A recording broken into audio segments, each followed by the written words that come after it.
Halo bro, kembali lagi bersama gua Bos CY. Seperti biasa, kalau lagi hari Minggu begini bro ya, hari libur ya kan, karena lagi libur kerja, Bos CY live streaming lagi lah ya bro ya. Nah, tadi Bos CY nonton live streaming gitu kan di channel YouTube-nya Majelis Permusyawaratan Rakyat Republik Indonesia ya bro ya, MPR RI gitu kan, dimana di situ berlangsung acara pelantikan bagi presiden baru ya kan, presiden terpilih Bapak Prabowo Subianto gitu ya bro ya.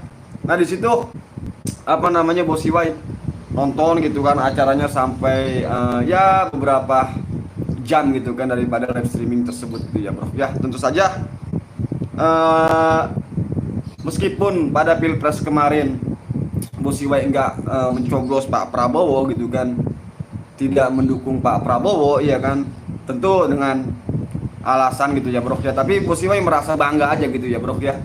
Jadi perasaan Bos Iwai itu bangga gitu kan, pada akhirnya Pak Prabowo menjadi presiden Republik Indonesia gitu ya bro ya.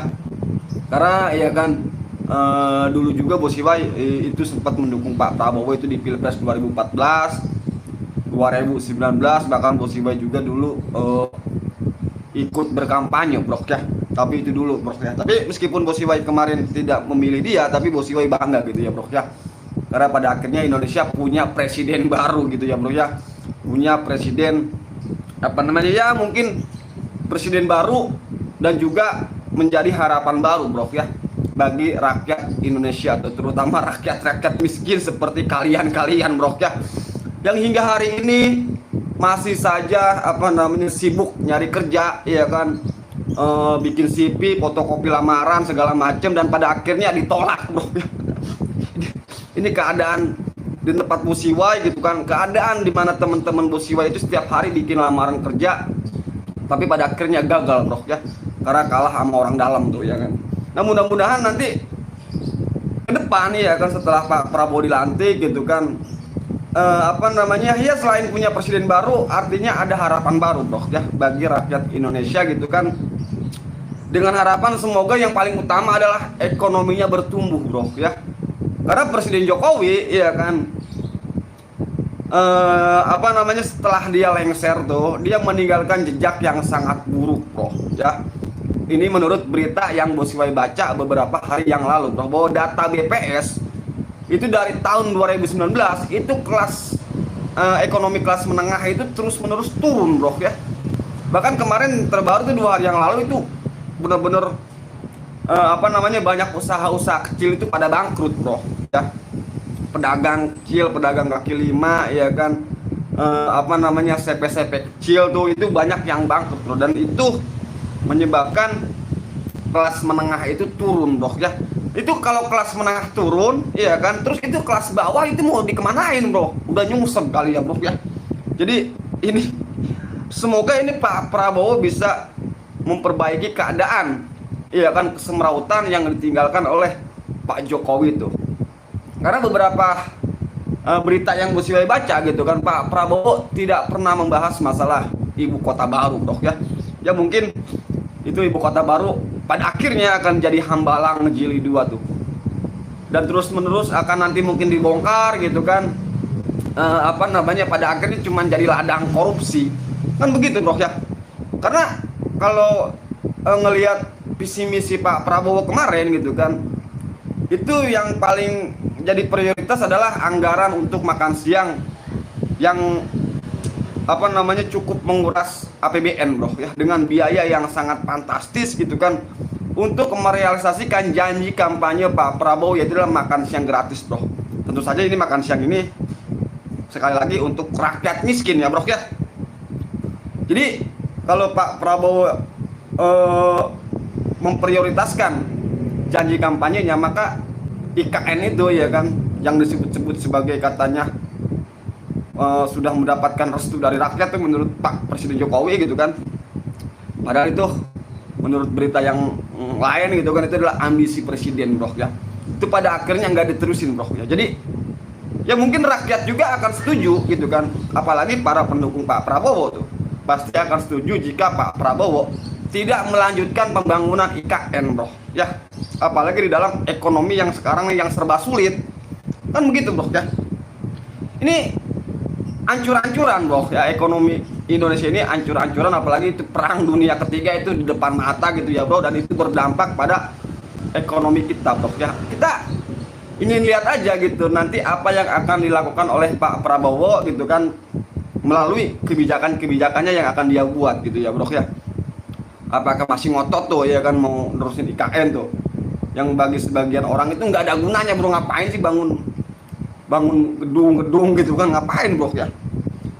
Yang pada akhirnya juga itu IKN itu nggak diisi oleh kalian rakyat miskin bro ya, nggak mungkin bro, lu rakyat jelata, rakyat miskin mau ngapain ke IKN gitu kan, nggak mungkin bro ya.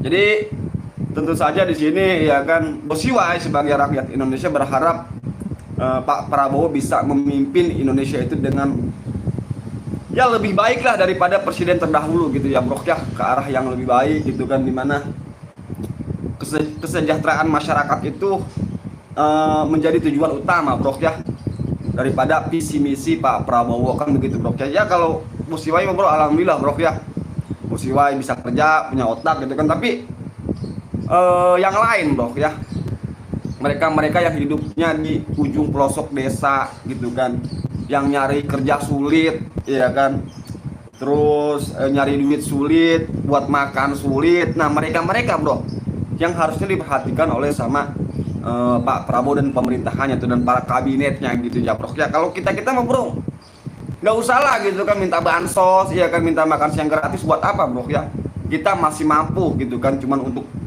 makan siang, untuk beli kebutuhan segala macam kita masih mampu bro ya. Bosiwai ini meskipun begini, Bosiwai juga kerjanya banyak bro ya, kerja apa aja Bosiwai bisa gitu ya bro ya. Tapi Bosiwai selalu berpikir bagaimana kehidupan para pemuda-pemuda di luar jangkauan mata kita bro, karena setiap hari iya kan di zaman sekarang bro yang sudah modern gitu kan, dimana seluruh berita itu pasti ada di internet bro, di sosial media gitu kan. Apapun yang terjadi di pelosok Indonesia meskipun kita tidak melihatnya, kita itu beberapa detik setelah kejadian tersebut kita tahu bro ya kan, karena kita sekarang udah zaman apa namanya digital gitu kan, kita bisa nonton di video, di YouTube, di Facebook, di Instagram ya kan, kita bisa tahu bro. Jadi keadaan masyarakat Indonesia yang miskin itu gitu kan, yang terkena gizi buruk, nyolong karena dia miskin pada akhirnya nyolong ya kan, apa namanya frustrasi karena nggak kerja pada akhirnya jadi begal gitu kan. Nah kita nonton semua kejadian itu bro, itu sangat cepat ada di internet bro. Jadi kita tahu gitu kan, meskipun jarak kita sama mereka itu sangat jauh gitu ya bro ya. Jadi mudah-mudahan terutama adalah ini bagi para pemuda-pemuda, karena di tempat Bosiwai juga banyak anak-anak muda bro ya yang habis lulus sekolah, itu kasihan bro ya, kerja ngelamar ke pabrik ya kan, ke PT-PT itu ditolak-tolakin mulu bro ya, padahal dia udah bawa genggaman tuh ya, duit untuk nyogok gitu kan, tetap aja ditolak bro ya, karena ternyata yang punya orang dalam itu lebih kuat bro ya. Itu menurut pengalaman Bosiwai, dimana banyak teman-teman Bosiwai yang berkeluh kesah seperti itu bro ya. Yang mudah-mudahan Pak Prabowo nanti dengan kabinetnya yang baru gitu kan, dengan struktur pemerintahan yang baru, mungkin Pak Prabowo bisa memperhatikan bagaimana keadaan masyarakatnya itu bro ya, keadaan rakyatnya tuh ya kan, yang begitu sangat mengenaskan bro ya. Karena problem di Indonesia itu banyak bro ya, bukan hanya apa namanya gizi buruk, orang kekurangan vitamin, bukan bro ya, tapi banyaknya juga pengangguran bro ya. Nah pengangguran tersebut yang pada akhirnya membuat orang itu jadi stres bro, frustrasi, pada akhirnya dia berbuat kriminal kan itu bro ya. Jadi mudah-mudahan dengan dilantiknya Pak Prabowo gitu kan, dengan Indonesia ini punya presiden baru, kita sebagai masyarakat juga berharap bro ya, ya kita nggak putus asa lah gitu kan, coba untuk optimis bahwa Indonesia pada akhirnya akan lebih baik lagi kan itu bro ya. Ya ini kan sekedar harapan gitu ya bro ya, kalau kedepannya tidak sesuai harapan ya kita kritik Pak Prabowo kan begitu bro ya. Dimana apa namanya seluruh keinginan masyarakat Indonesia itu adalah, yang paling utama itu adalah ekonominya itu bisa lebih baik lagi gitu ya bro ya, daripada hari ini gitu ya bro ya. Dan itu juga menjadi tanggung jawab Presiden Pak Prabowo bro ya. Jadi seluruh seluruh problem yang ada di Indonesia itu ya Pak Prabowo bro ya, sebagai orang nomor satu gitu kan di Indonesia gitu, dan dia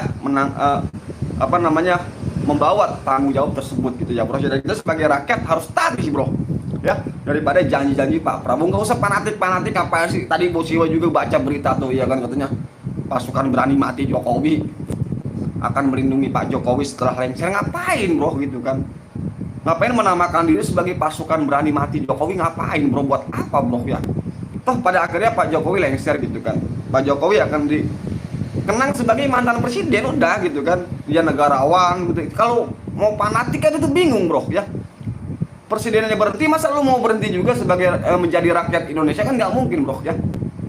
Ini kan membuktikan gitu kan bahwa jabatan itu tidak selamanya bro. Jabatan itu tidak abadi. Toh pada akhirnya Pak Jokowi lengser gitu kan. Kalau kita mau fanatik ya kita berhenti tuh jadi rakyat tuh ya kan, dan terus menerus ikutin Pak Jokowi. Jadi buat apa gitu kan fanatik sama jabatan? Nggak usah bro, ngapain bro ya. Kita per-peran aja bro. Kalau Pak Prabowo baik ya kita sebut baik bro ya kan, ya kalau buruk ya sebut kita buruk, kan begitu bro. Itu nggak usah direkayasa lah gitu kan. Sama sekarang ini jadi problem dasar di Indonesia itu adalah korupsi bro ya. Bagaimana ini Pak Prabowo menangani korupsi yang terus menerus ada, bahkan makin banyak bro ya. Jadi korupsi di Indonesia ini boro-boro bisa dihilangin gitu kan, malah makin banyak bro ya. Dan bagaimana itu sumber daya alam negara Republik Indonesia ini benar-benar bisa dirasakan oleh seluruh rakyat Indonesia, kan gitu ya bro ya. Kan kemarin itu masih jadi ingatan kita gitu kan, dimana itu sumber daya alam kita pada akhirnya itu dikorupsi berjamaah bro ya. Tentu saja dikorupsinya oleh para pejabat publik, iya kan, oleh orang-orang yang punya akses ke dalam kekayaan alam Indonesia itu. Buat kalian-kalian yang miskin-miskin nggak bisa bro ya. Yang potensi nyolong duit rakyat itu pejabat publik, bukan rakyat bro ya. Rakyat Indonesia itu nggak punya akses. Kalian yang miskin itu nggak punya akses ke BUMN, APBD, APBN, nggak punya akses bro. Yang punya akses ke duit pajak itu cuma para pejabat publik, bukan kalian bro ya. Jadi itu kalau menurut Bos Siwa gitu ya bro. Ya sekali lagi kita mencoba optimis, mudah-mudahan Pak Prabowo bisa gitu kan memperbaiki keadaan kesemrautan iya kan yang ditinggalkan oleh Presiden Jokowi. Jadi di dalam segala keadaan hari ini, mudah-mudahan Pak Prabowo bisa memperbaikinya gitu ya bro ya. Bro, karena ini Bos Siwa lagi liburan gitu kan, hari libur kerja, makanya Bos Siwa live streaming bro. Buat kalian yang punya pendapat silahkan ucapkan bro ya. Bos Siwa punya pendapat, kalian juga punya pendapat, silahkan ucapkan ya bro ya, karena katanya kita negara yang demokratis, kan begitu ya bro ya. Oke bro, buat kalian yang suka dengan konten-konten Bos Siwa, silahkan like, komen, dan subscribe ya bro ya. Oke bro, dah.